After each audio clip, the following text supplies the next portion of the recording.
Hey everyone, and welcome to Wire Uncut, our bi-weekly coffee talk where we chat with some of the people behind Europe's most exciting tech alternatives. Today, my guest is Hanna Bosakov from Tuta, an open source end-to-end encrypted email and calendar service that puts privacy first. Hi, Hanna. Welcome.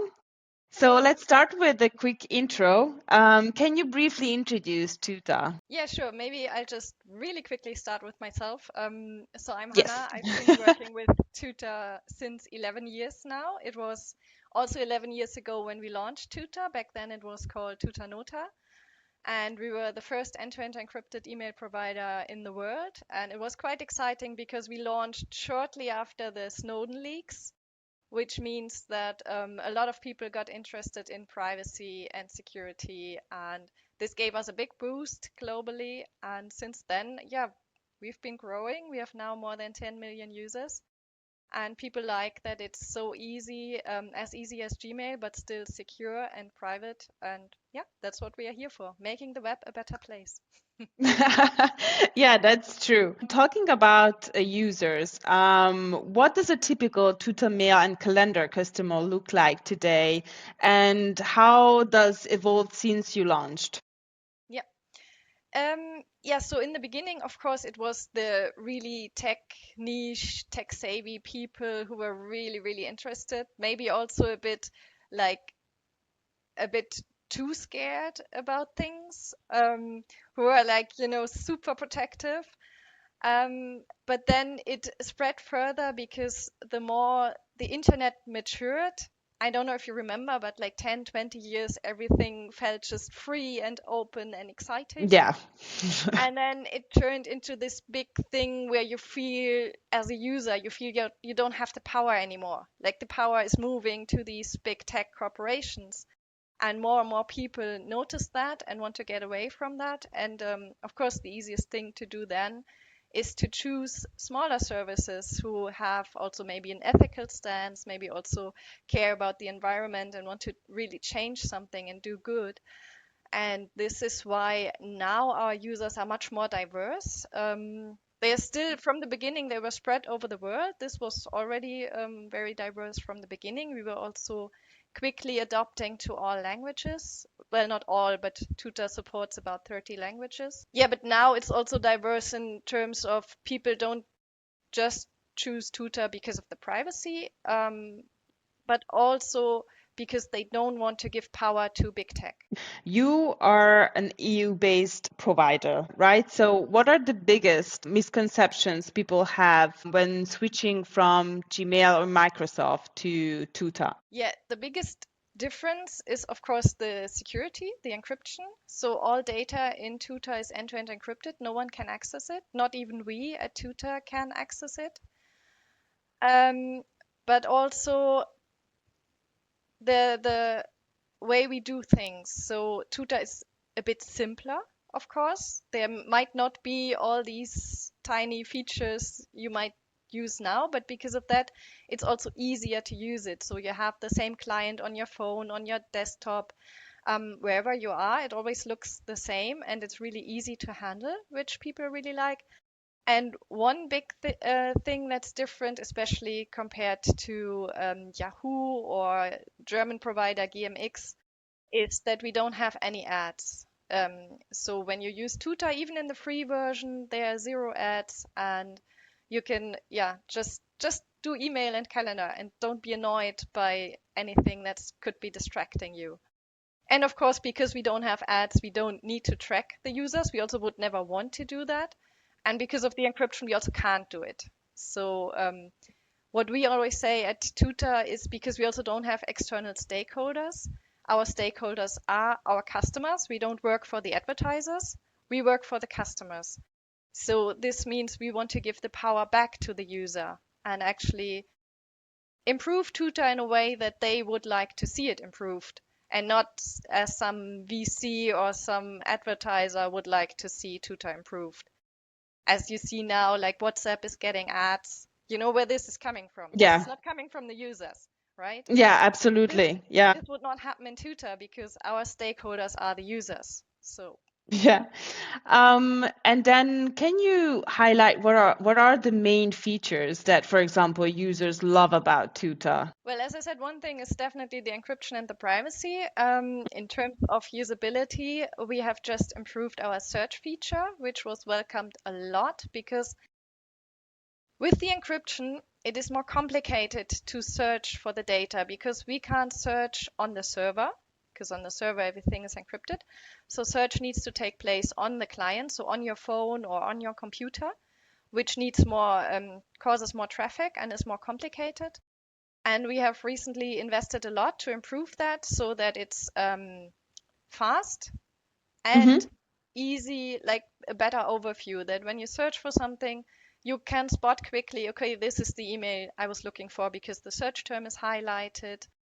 And the good thing about this is that when the search is happening on your device, um, we as tutor, we don't even know that you are searching or what you're searching for. It is happening completely in privacy and it's now still very quick and very easy, which before it was a bit cumbersome. Okay. That's very interesting. So then why do you think tools like Tutomail and Calendar still struggle to gain mass adoption despite the growing awareness?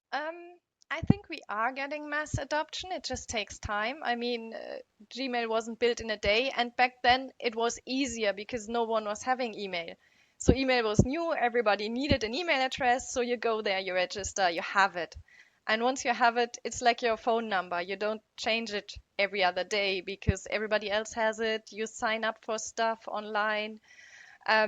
So it's connected to your identity. If you want to change it, it's a lot of hassle. So it is now being the alternative, it's more difficult because everybody already has an email address. But still, a lot of people change, and we also see a big growth in the last 6 months since this America First policy. Many people are saying, no, no, I don't want America First. I don't want big tech being more and more powerful. I'm switching now. We really see this. So the user base is growing quickly. Um, and this is amazing because people really understand that they need to take care of their data and that they can take action, that it's, you can sign up in a minute and be done. And what I always tell people who are hesitant, because, as I said, your email address is connected everywhere, you've got newsletters, you've got registrations, you don't have to delete your old email address right away. You can just get a second one at Tutor for the important stuff and then migrate, slowly, step by step. Whenever you get an email at Gmail, you think, oh, this should be better handled in a secure way. This should be better placed in Tutor. You switch it over. You don't have to do everything in one day. You can do it every now and then when you're lazy on the couch, having nothing else to do. And then after half a year, when you see, okay, there's only spam arriving in Gmail, then you can delete it and then you can switch for good. And then you also know that you like the alternative because maybe you are missing features, maybe you see this is not working as I expected. Yeah, so just don't do it right, make a cut this second, but do it progressively. Yeah, perfect. You really explained it super well. So then for switching, are there specific verticals or industries where you see the biggest need or urgency to move away from the big tech email providers? Yeah. Tutor right now is more than 90% of our users are private customers. So people like you and me who just want to protect their emails, their private emails. But business is also growing quickly, and what we see lots of customers coming from, I would say public institutions, but they are just semi-public because for public institutions it's more complicated. But it's like private schools. Private schools are Hmm. changing a lot. Obviously, because they have to handle so much personal data, they have to protect the kids' data and the parents' data, and they are very sensitive about this subject.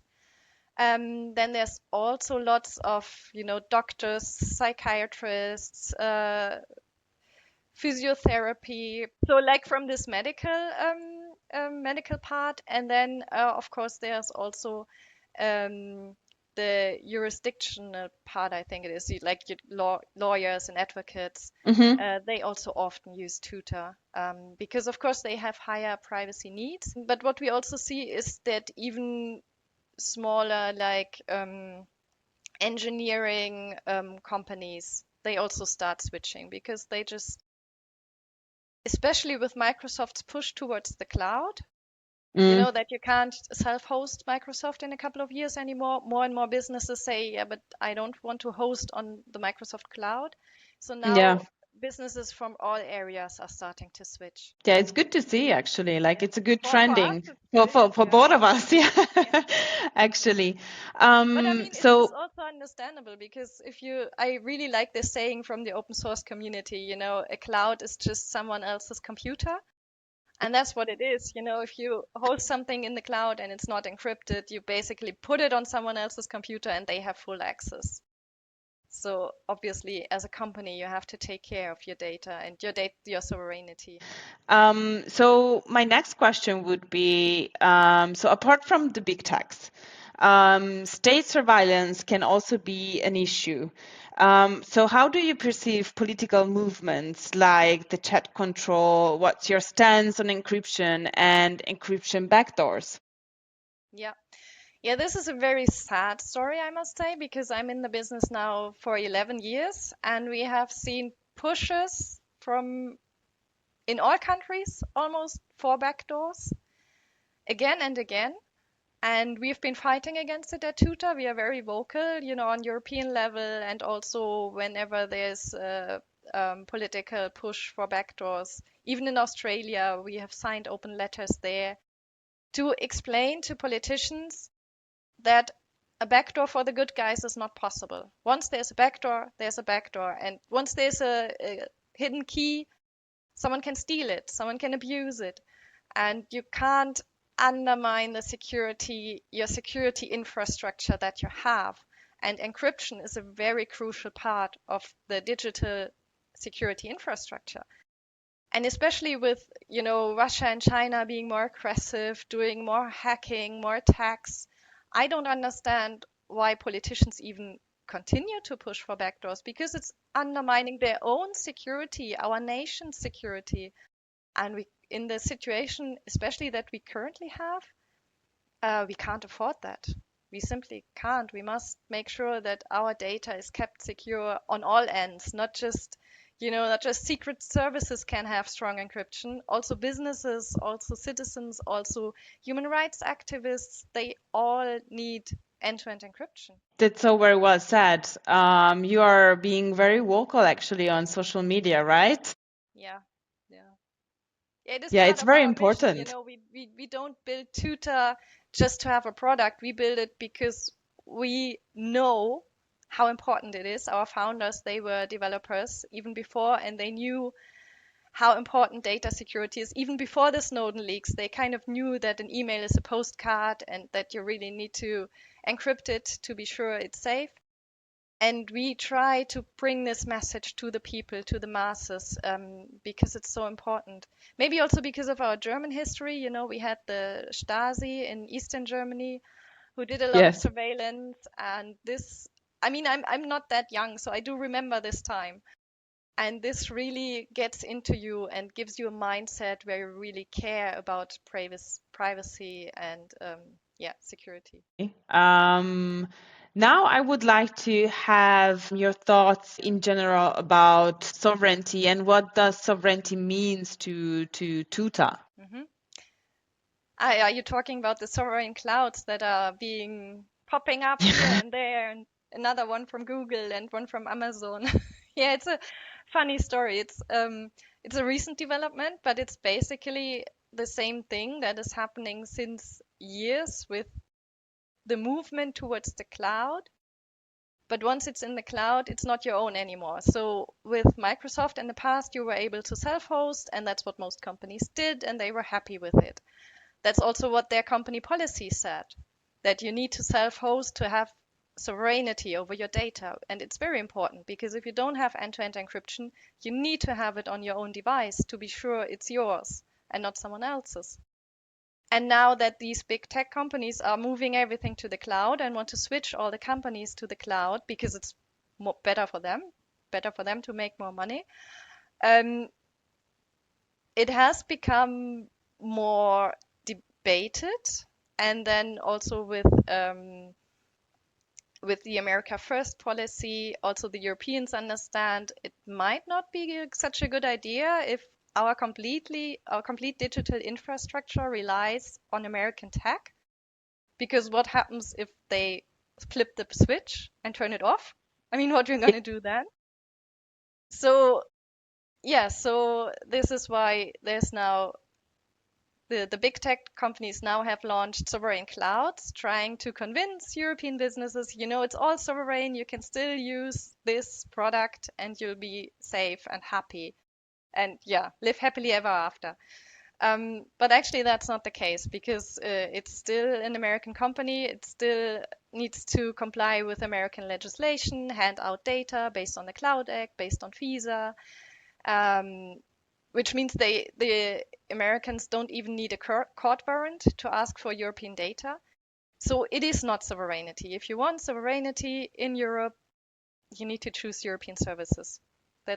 I mean, I could talk about this for hours, but I think I can wrap it up like this. A sovereign cloud from Microsoft or from Google isn't what you need. You need European services. And I mean, Very with well Tuta and said. Wire, we have great examples, and there are many more. So, yeah, Let's keep the movement going, right? exactly. That's very well said. So, are there any European tech tools or companies you admire or work with closely? Yeah, at Tuta, for instance, we use Tuxedo computers, for instance, which is Linux.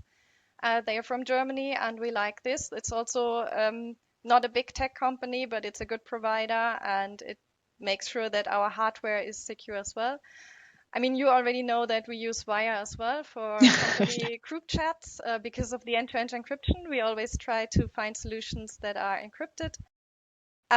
We also like things like the Fairphone or Morena or EOS, like all these European companies that want to provide security, privacy, but also change the world for the better and not just maximize profits.